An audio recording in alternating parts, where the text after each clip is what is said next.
there are some people out there who, again, comes back to self-talk, like myself, who are told, you can't say this, you can't say that, because if you say this is what people are going to think of you and you're not going to be accepted.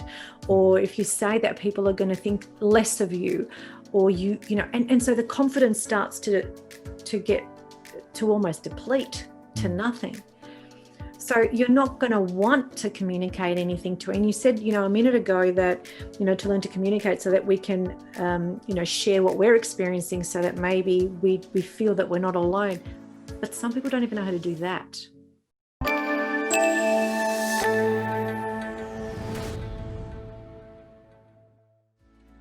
Hi everyone, Jeffery Wang here, and you're listening to the PDF podcast. The Professional Development Forum, or PDF for short, was established to help diverse young professionals find fulfillment in the modern Australian workplace.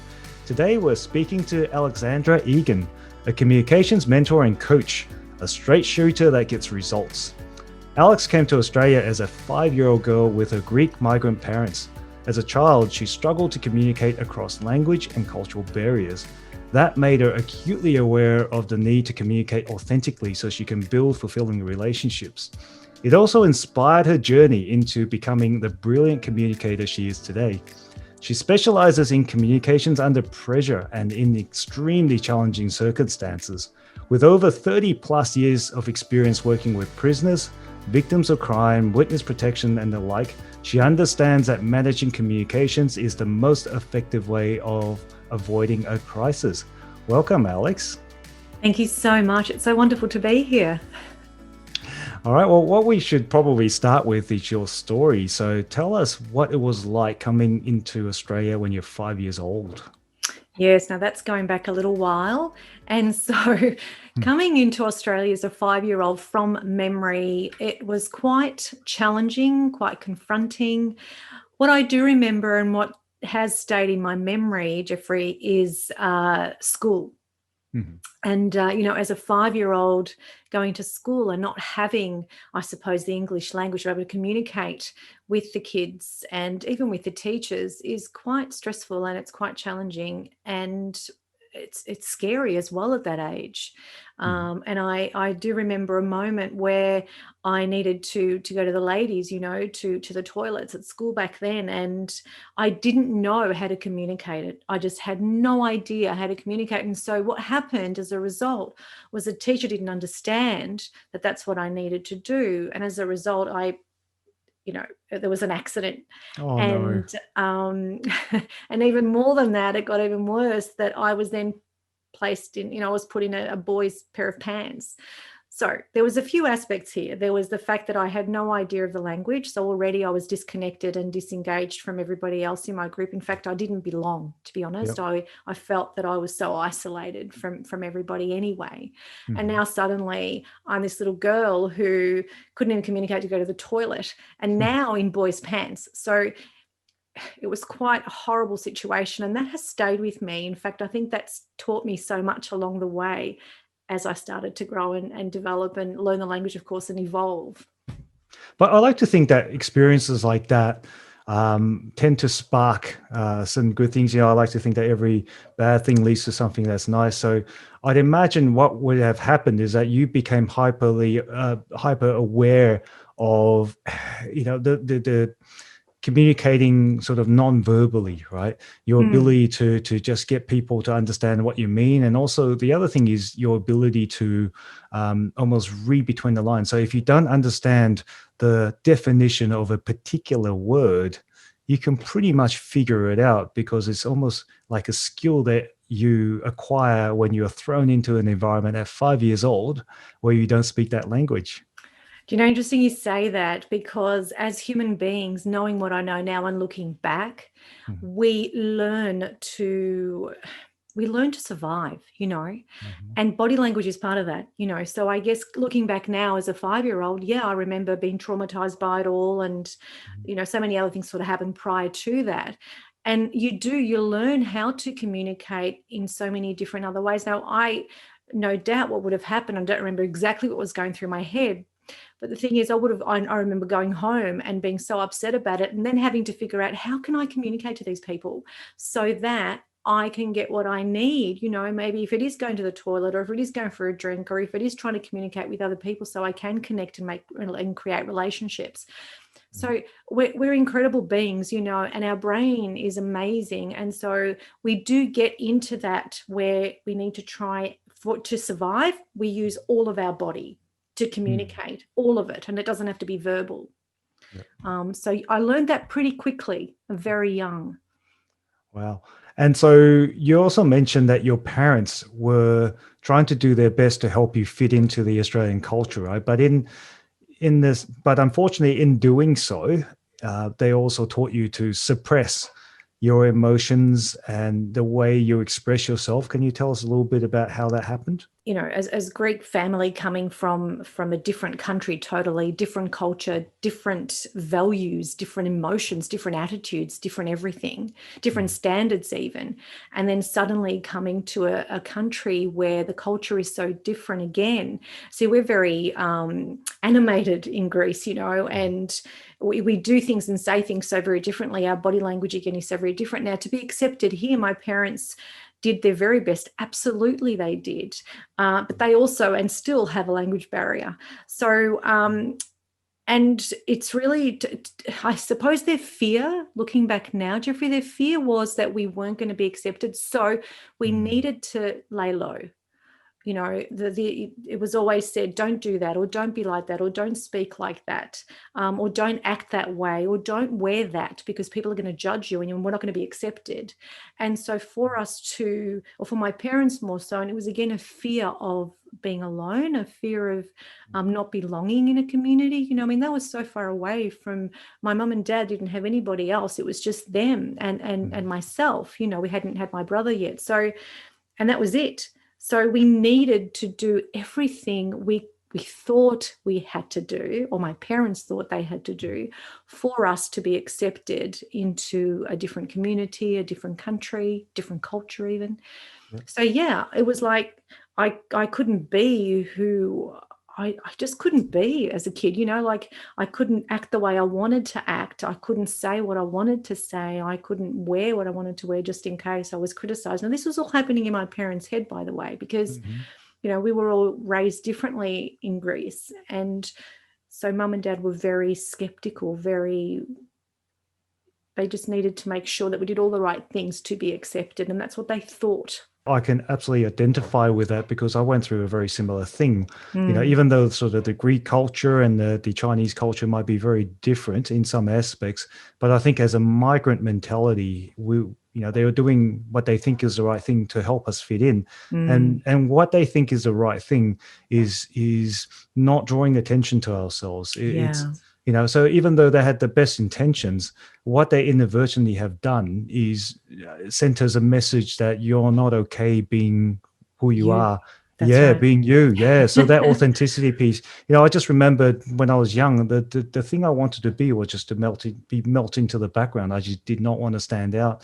And when that's your objective, what you don't realize is that you have to lose so much of what makes you unique and beautiful and brilliant in order to do so. Now, in hindsight, we realize that was probably the wrong thing to do. But I think you had a very interesting story about how you came to that realization when you journeyed to Greece when you're 21. 21, yeah.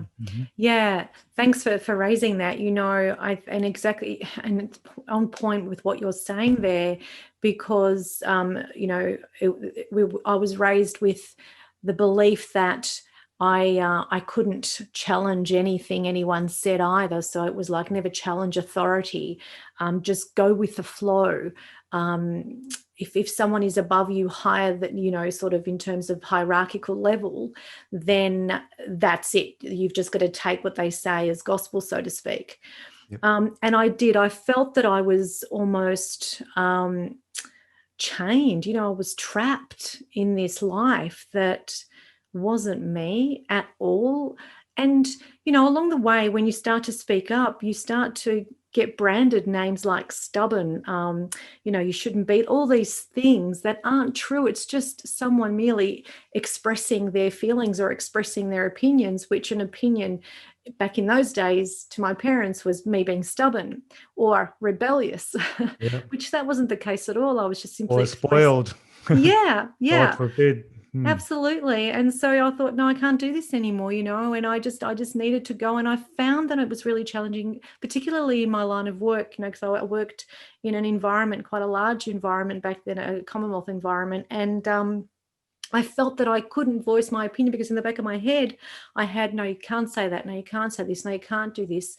You can't be who you needed to be.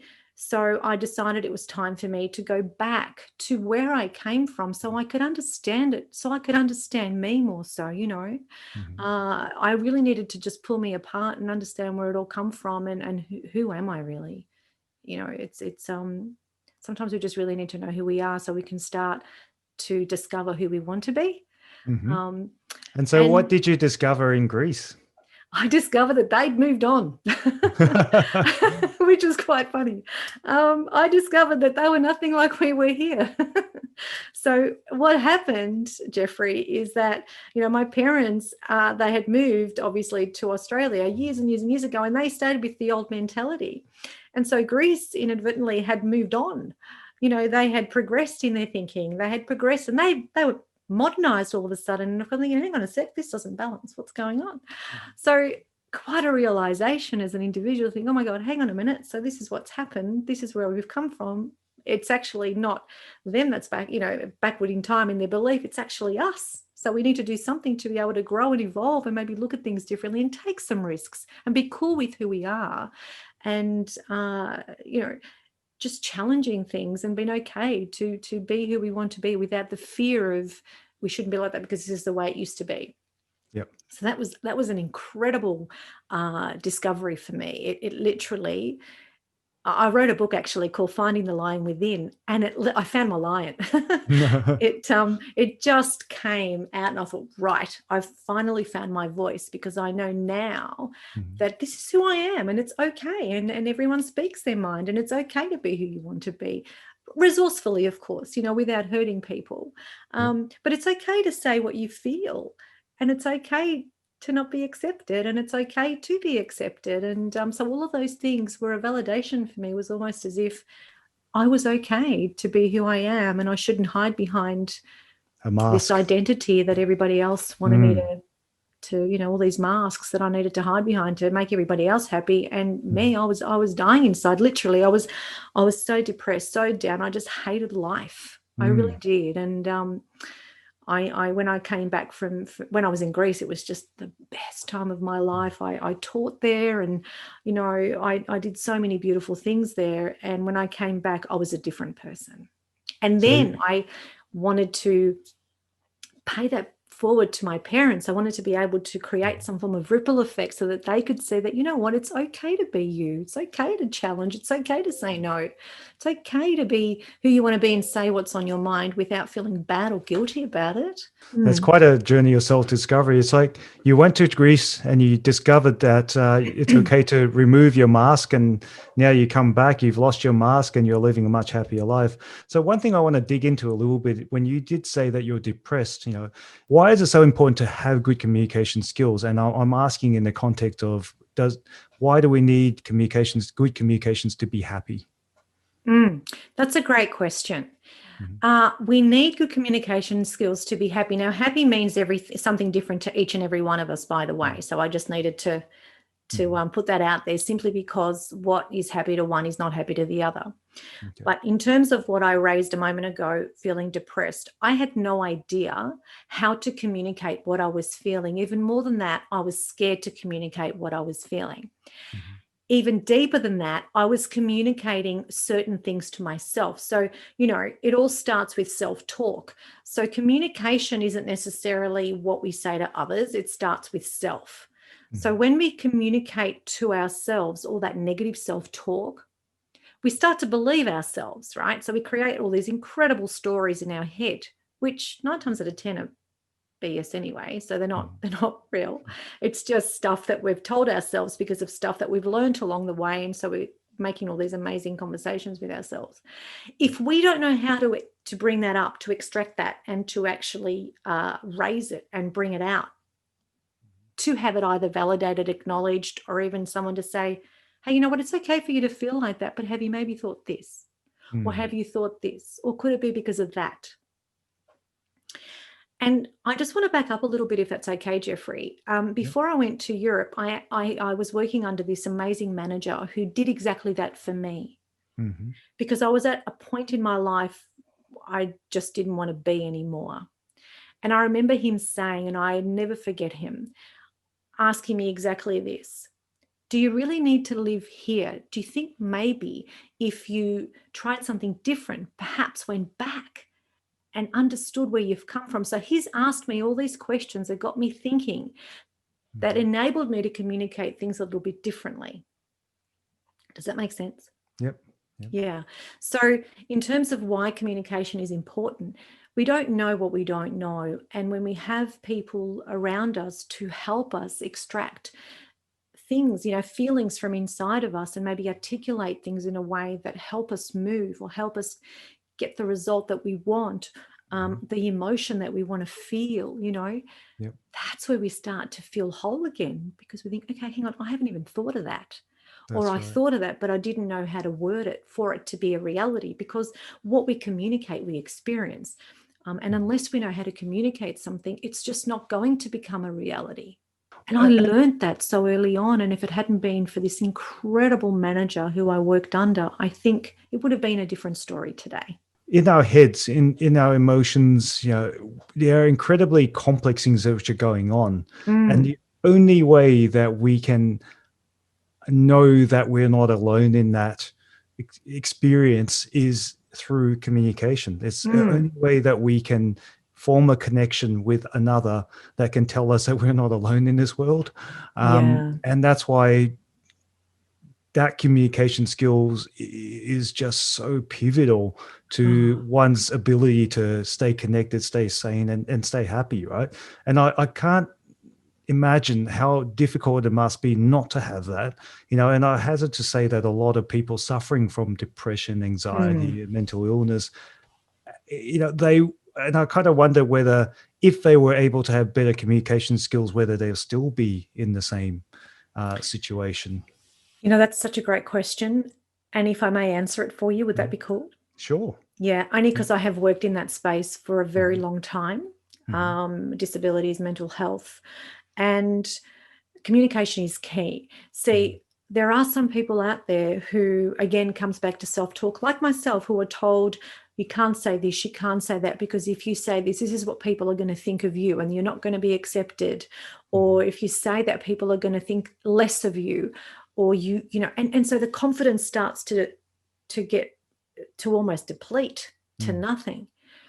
So you're not going to want to communicate anything to. And you said, a minute ago that, to learn to communicate so that we can, share what we're experiencing, so that maybe we feel that we're not alone.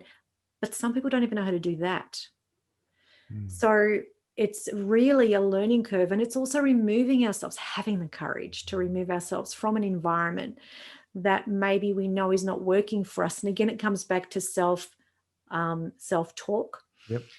And courage, removing ourselves from the environment, disassociating ourselves from what's going on right now, and looking at it maybe from an outside, the balcony view, as they say, because if we're in it, then we can't see it. It's a whirlwind of stuff, whirlwind of emotions, whirlwind of self-talk, negative toxicity stuff in the brain, right? All that's going on. Yep.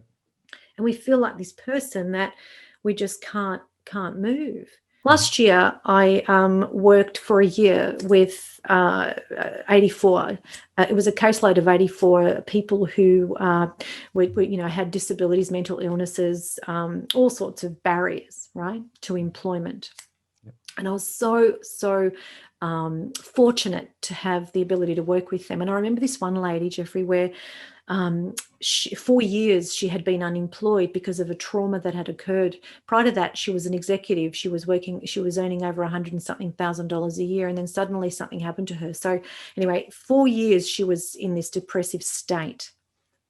When she came to see me, after a few months of working with her, What had happened was, because she'd moved in with her mother, and her mum was quite a depressed woman, and she had a lot of mental illness. This particular lady had actually taken that on as well.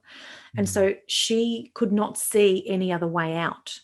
What I noticed in her is every time she'd come to my office, she would be a different person by the time she left. She'd have the confidence, her whole body would be different, her physiology, her everything, her tonality, her speed of speech, everything. The next appointment I had with her, which was every fortnight, she would come in with her head like that. It would be sort of tilted down, you know. She didn't want to be seen. She'd leave with her head up high. Where I'm going with this is our environment communicates things to us too. It tells us whether we should be happy or not. It tells us whether we have self-worth or not. Yep. Our environment communicates so many things, and our environment has its own culture within it. Yep. So what was going on in her environment? You said that she moved in with a mother. Sure. So her environment was, and of course, won't go into it too deeply, but her environment was that she was not good enough to get a job. And her environment created a belief that she was very ill, very ill. Our brain is incredibly powerful. So in her mind, she had suddenly created that she was so sick that she couldn't do something. Wow. Does that make sense? So when she was with me, though, we started working through that. How in sick, I don't mean like medically. It was like in her mind, she was told in her environment by her parents that she was mentally unwell, that she didn't speak right, that she's better off without a job because who's going to want to employ her? So all of that communicated to her that she was not worthy of anything. Not even the way she dressed. Now, this woman was a professional woman 4 years before. She's was obviously very competent, yes. And then suddenly to have that ripped from you, stripped totally, is traumatic. You know, it's terrible. It's sad. If I could make I suppose an interpretation is that it's not so much competence. It's a psychology that prevents her from having good communications. And I'd like to dig into that a bit further, because it seems to me that there is quite a bit of complex psychology behind why we fail as communicators, right? There is underlying beliefs that we hold, and it doesn't have to be as dramatic as this particular woman in having an environment that's toxic around her. I do think that there's a lot of people who, just everyday people who, for whatever reason, have these beliefs, limiting beliefs around themselves that prevent them from becoming good communicators. You know, can you talk a little bit more about how we overcome some of these, I suppose the limiting beliefs, the psychology behind it? I do observe that there's a lot of perfectionism. Some people believe that they're not entitled to speak unless they know everything, and that everything that they say have to be pinpoint accurate before they're allowed to speak, for example. And as a result, they don't speak up. Yeah. Look, the thing is, I think we sort of covered it a little bit earlier. It is all conditional. It's something that we've been conditioned with along the way. And I'm testimony of that. You know what I mean? Like I've experienced that myself, from someone who had absolutely no confidence whatsoever to someone who public speaks, and I do what I do now. You know, I love it. So how do you get to that? Well, it comes back down to, firstly, self-awareness. So and really, it's finding the right people to reach out to be able to create that trust so that they can help you through your journey. So here's the thing. We're conditioned to believe all of these things. So our limiting beliefs, we're not born with them. We're just not. I've been doing an experiment with my granddaughter, who's almost 3. From the day she was born to now, I've been, keeping a journal from a human behavior perspective, because I want to write a book about that. Now, the thing is, we're not born insecure. We're not born depressed. We're not born with the limiting beliefs. In fact, as children, we're out there and we're doing stuff, right? We're just giving anything. We've got no fear. The only fear we have is the fear of loud noise and fear of falling. End of story. That's a proven thing. Suddenly, we start to observe all of these things through the people who we're around. Again, it comes back to environment, Jeffrey. So we observe our family, we observe our mum, our dad, all the people who surround us and who we're surrounded by and who have ultimate influence on us. Mm-hmm. We then start to take that on. So I look at Mia, for example, my granddaughter, and she, as she gets older now, she's starting to talk and stuff, she reacts to things that maybe her parents react to, or she'll respond to things emotionally the way someone else, she doesn't know, she's only 2.5, but what she's doing is she's modeling, right? So she's modeling behaviors. Yep. That's how we learn that stuff. And if people know this and they understand that all of our limiting beliefs, because I know I've had them, I've had limiting beliefs to the point where I didn't want to live anymore, right? Because I believed that I was nothing. I believed that I had nothing. I believed that I was not worthy.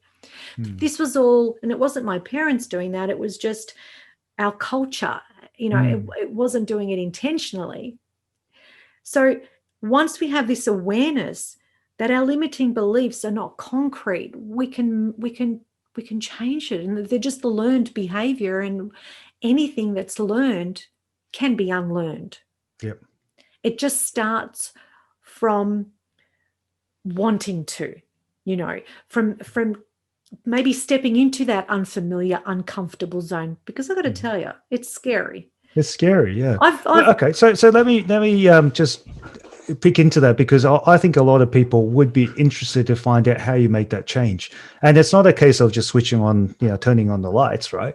No. It's got to be a gradual, I'm guessing it's probably a gradual, painful process of just pushing your boundaries further and further until you realize that whatever your limiting beliefs that you were fed is not only not true, it's probably the opposite of what it was true.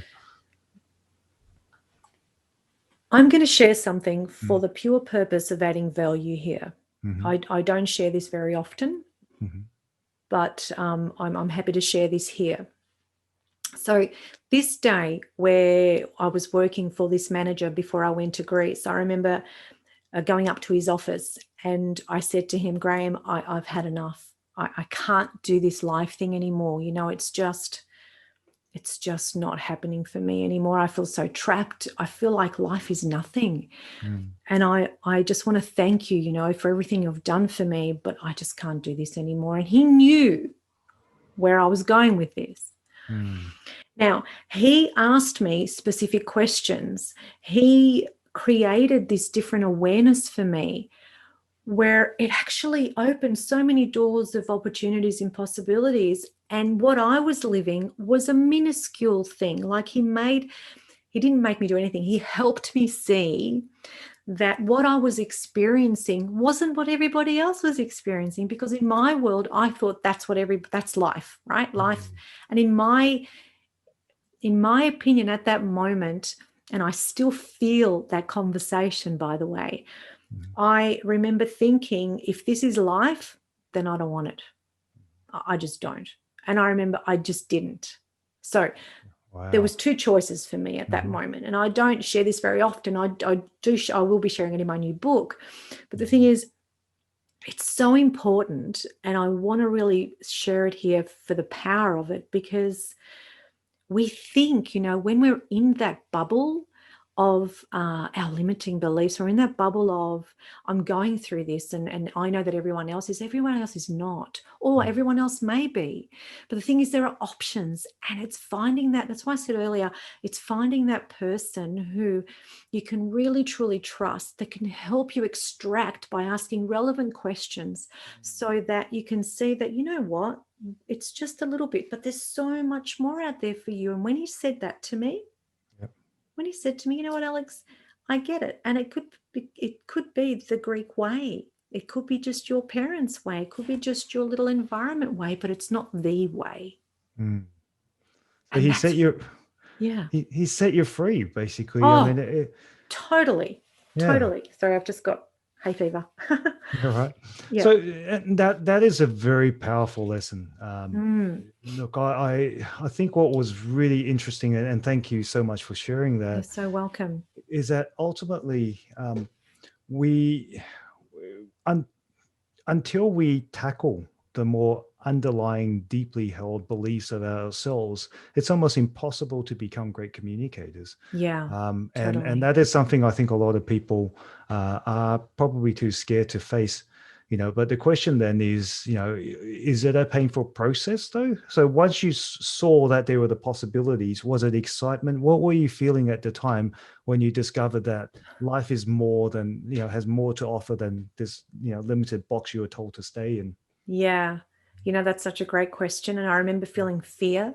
Mhm. I remember feeling elatement, like I was elated. But at the Mhm. same time, I was really scared of, am I going to be stopped from feeling this way and from being allowed to Mhm. um, doing what I want to do? Because Greek culture back then was that, until you're married, you can't leave home, right? Wow. So, and it is like that in some houses still, in some Greek households, in some Greek house, it's very strict. Like, you're not allowed to leave home. I was 21. Like, I couldn't make a decision of my own. But the thing is, I felt scared. I felt excited. I was adamant, though, that I wanted to make it happen. How was I going to get to Greece? How was I going to do this thing? Because I needed to find myself. Now, communication is enormous. It's it's everything. Everything is communication. I just can't stress that enough. I communicated to myself as soon as Graham spoke with me. I was continuously communicating to myself all through, and I needed to keep reminding. It was very hard, actually, thinking back now. I needed to keep reminding myself that it's not it, and then going into the environment again, and again in that bubble, trying to again communicate and remember that, hang on, remember what Graham said to you. Remember what Graham said to you, So it's continuously communicating to ourselves on so many different levels. Mhm. Um, self-talk, self-belief, all of that is so powerful. What we tell ourselves, I know from experience, is the most powerful thing. The most powerful thing. Because we tend to believe what we tell ourselves. And like I said earlier, 9 times out of 10, it is BS. It really is. And we can change it. We can change it. We just need to find the courage to change it, and then to communicate to ourselves again that it's okay. You've got this. And if you stuff it up, does it really matter? Like, well, what's the worst that can happen? I mean, you're not going to combust. So I remember telling my clients last year, and they'd come in, and I had this one guy too, Jeffrey, and I'm sorry I'm using another story because I think it's really important, if I may, Of course. is that he couldn't come out of his home. It had been years that he couldn't come out of his home. He had social anxiety, is what everyone was telling him. And he couldn't come out of his home. So I had some conversations with him over the phone as to, had he been out of home before? Yes, he had. Okay, so what was the situation that caused him not to go out of his home? So I needed to understand if he'd been out of his home before, and when was it that he stopped coming out of home, and what happened in that period to create that belief for him that no longer could he come out of home. Right. So I needed to communicate that effectively so that I didn't create any more anxiety for him. So I needed to make sure that my whole body and my tonality and everything were in the right place. Now, what I understood was that something had happened that traumatized him. And so he thought that if he got on a bus or if he'd come out of his home, that he would die. So slowly but surely, I communicated, and with my communication, I built his confidence that it was just what we've been telling ourselves. Because I said to him, we get out every day. Like, I'm here every day, and I've been coming to work now for the last, 40 something years. So it's fine. Let's do this slowly. So it's trying to create different habits and rituals and beliefs in our mind, because what we tell ourselves is a habit as well. Yep. And finally, and I say this with so much joy and happiness, is that he came into my office, and in fact, he got a job at Woolies. So it was so cool. Now, that took 8 months. Wow. Yeah, but we did it, and he was so excited. And so he worked 3 days a week at Woolies, right? So the thing is, he managed to get on a bus. And the first few times I went with him, so he knew that he had someone with him. What was happening in his mind, and every time I could see his physiology sort of slowly default back to where he was, I would start talking. I would start communicating what he needed to hear to create that confidence again in him, because the environment he was in was toxic at home. And I actually suggested that, do you think maybe you need to move, now especially that you're working a little bit further, have you considered that, that sort of thing, I could help you. Our environment is enormous. It's our everything. It either makes us or breaks us. So, and our environment communicates to us every single second, and all those people around it as well, within it. Yep.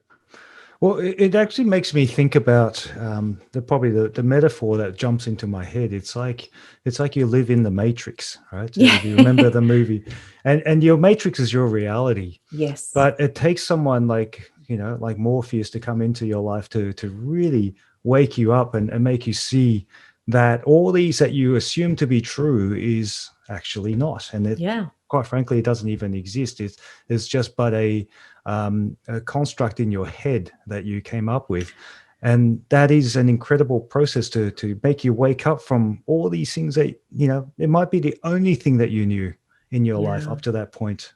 Yeah. Look, I could share so many stories with you. As I said, even just the other day, I had someone contact me from that caseload that I was working with to tell me that she's just opened up her own business, and she was one that couldn't walk. Apparently she had really bad back, and she couldn't walk. And I know that sometimes it's what we tell ourselves. So I started walking with her. Know what I mean? Like, I started walking with her, and now she's emailed me the other day to say, hey, Al, I've just got a business. Can you go on and support my Facebook group? Hell yeah. That's awesome. So, all that sort of stuff. Our mind is so powerful. I'm not ignoring the fact that there are a lot of medical conditions that disable us. Absolutely. I know that to be true. But the majority of the time, no matter how, look at people, Jeffrey, let's not go too far from people who don't have arms and legs, but gosh, they're just so incredible. I met this guy in a wheelchair who had no movement bar his eyes. And he was the guy, I believe, who a couple of years ago jumped off the thingy in Moomba, with his wheelchair and all. So it's our mind is the most powerful thing. And what our mind communicates to us either makes us or breaks us, either puts the brakes on or presses the accelerator, and off we go. We take opportunities and we create opportunities and possibilities. I absolutely agree with that. The interesting thing here is that we started off examining communications, and then we ended up with something much, much deeper, which is the psychology behind it. And that is a very powerful message I think should be shared in understanding and becoming aware of the psychology behind it. So if you do find yourself struggling to communicate and to form deep and meaningful relationships, and to chase after the all that you could be, right? And potentially a lot of that, we need to start looking at what are the underlying assumptions, what is our environment telling us, this reality as you perceive it, and whether whether we can actually change it. But it sounds like you certainly can, and you certainly have with all of your clients. So good on you for doing such great work with people. And I can certainly see that what you do could transform people's lives. So totally. It's just it's the most amazing feeling to know that you've given someone hope, and showing them what there is and what there could be, but never forcing anyone, because people have got to believe it. It's really about communicating, again, that word.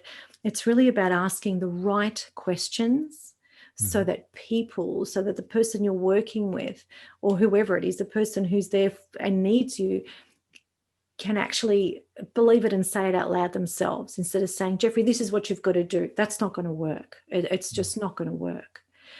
It's creating it and communicating it in a way where they've actually felt it, smelt it, touched it, noticed it, all of that. Telling someone that life's fine when they're having a shit time, or when life is just the worst it's ever been, is not going to make it it's not going to make it fine for them. Telling someone that, hey, you know what, it's fine, yes, you can get a job, or yeah, of course you can do this, is not going to make it easy. It's working with them and communicating in a way. And again, we've got to take culture into consideration too, because, for someone who like you and me, you know, who has been raised in such a strict cultural background with so many different beliefs. Yep. How do you pull someone out of that, you know? And All right, I'll throw a specific example in you and see if you got a strategy for that. So, as you might be aware of, people who speak English as a second language we struggle with speaking up because half the time we're too embarrassed about our accents. You know, what if I don't speak well? What if I don't know the words? You know, what if I don't have a vocabulary? What if I pronounce it wrong, right? And so that prevents us from speaking up, which prevents us from being recognized for opportunities as they come up. How do you reverse the psychology of someone who believes that they can't communicate well because of language barriers? And yeah, that's a great question. And if I may share another story with you, I had a client who was from Asian background, and again, it does start in your environment. So I was seeing her, and again, there was that language barrier, and really difficult. Like there was not much English at all. And I remember in the beginning, there wasn't much English at all, actually. And in fact, we needed to start learning how to communicate through body language, right? So I could see the way she felt, the way she presented, all of that. Anyway, long story short, every time she tried, and I gave her some exercises to do, and I sent her some YouTube links and all the rest of it. And every time I'd see her, I would say to her, "Oh my goodness, your English is incredible. Let's talk a little bit more." And I would give her that. I would acknowledge and validate how far she's progressed. And so again, it starts with our environment. What is she being told in her environment? What is her culture telling her about in terms of shame, right? So it comes down to shame as well. Yep. And not belonging, in those universal fears of not belonging, not being accepted, being judged, right? That's enormous. And we all feel that. So if we can create that culture now where it's okay. I mean, does it matter if you stuff things up? Does it matter if you say it wrong? That's the only way we're going to learn. I again look at my granddaughter, and she says things differently. And then now slowly she's starting to understand how to pronounce things. We've got to start from somewhere. And this is how this amazing woman, and she was just so beautiful. I remember she'd come in and, "Alex, I did this," you know, she very slowly said it to me, and then she'd use her hands, and then she'd write it down, and I could see her face lighting up that she did a little bit more, and she did a little bit more. And I'd ring her and I'd say, "How are you going today? And you need to email me and talk to me in English. I'm not going to speak to you in any other way. You need to speak to me. You need to hear it. You need to say it out loud." And every time we would just embellish that even more, and she'd progress and progress. So she didn't have any confidence because of her culture. I created that confidence. I created that safe space for her so that when we were together, she could just, she could progress even more. So it comes back to environment. It just always does, Jeffrey. It does. It does. And look, what was really interesting about that story, and I really like that, is because I can see that because of what you've done, what you've brought her is essentially fulfillment in her life. The fact that she could do all these things that she didn't think she was capable of, but because you changed her belief and now she can speak. And I bet you she's probably enjoying life a hell of a lot more now with the capability. So I can, this is why this makes such a great conversation to have at PDF, because as you know, we're looking to help young professionals find fulfillment, and certainly in your line of work, you're doing a whole lot of that. Now, if anyone wants to get in touch with you, how do they do that? Certainly through alexandraegan.com.au. Beautiful. Well, thank you very much for taking your time out to have this conversation, and we look forward to seeing you in an upcoming PDF webinar. Terrific. Thank you so much. I really appreciate the opportunity.